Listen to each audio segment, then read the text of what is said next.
and I scurried around the stairwell to see a smallish but solid woman holding Beverly by the hair as Schwartz's cook reached around to claw at the woman's left eye. We were about to lend our assistance to the fracas when Schwartz appeared in the foyer from the dining room's middle exit. He had the bread knife he'd been using at dinner, which he had brandished in the face of the strange woman who held Beverly's collapsed French twist in her unforgiving grasp. "Miss," he said, assuming her marital status, having not been properly introduced as yet, "please release Miss Shaughnessy's head." On Monday, May 1st, the Centre for Inquiry, Canada's Association for Atheists, hosted a brunch with Richard Dawkins and Lawrence Krauss at the Park Hyatt Hotel in Toronto, Ontario. Dawkins, an evolutionary biologist and the author of The God Delusion, and Krauss, an American theoretical physicist and cosmologist, are also the stars in focus of the film The Unbelievers, which premiered in Toronto on April 29th. Dawkins and Krauss were the stars and welcome guests at the brunch attended by over 50 people from CFI and the general public. The crowd was quite diverse, and there was even a young girl in attendance. She had been brought to the event by her mother in an effort to add to her daughter's education. The format of the event was informal.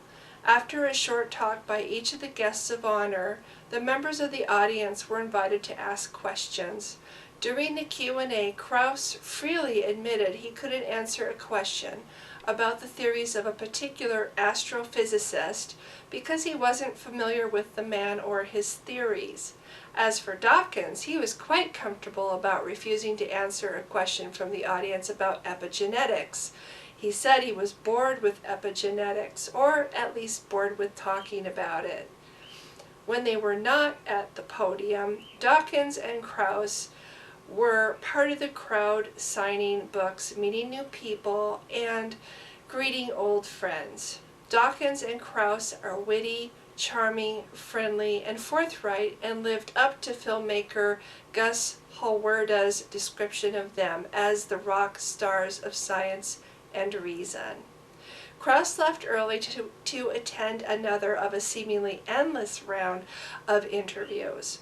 Dawkins stayed on, helping himself to the buffet, posing for pictures with individual guests, and looking comfortable as he sat at a table with a group of people from CFI.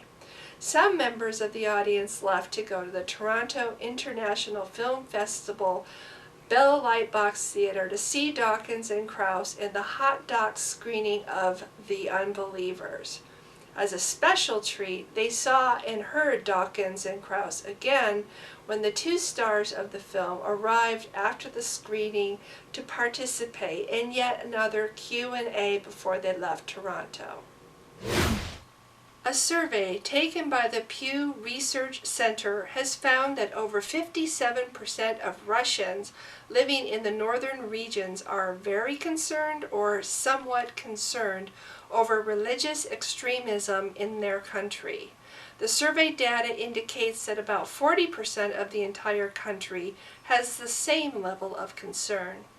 The northern part of Russia has been in the spotlight due to the recent Boston bombing incident.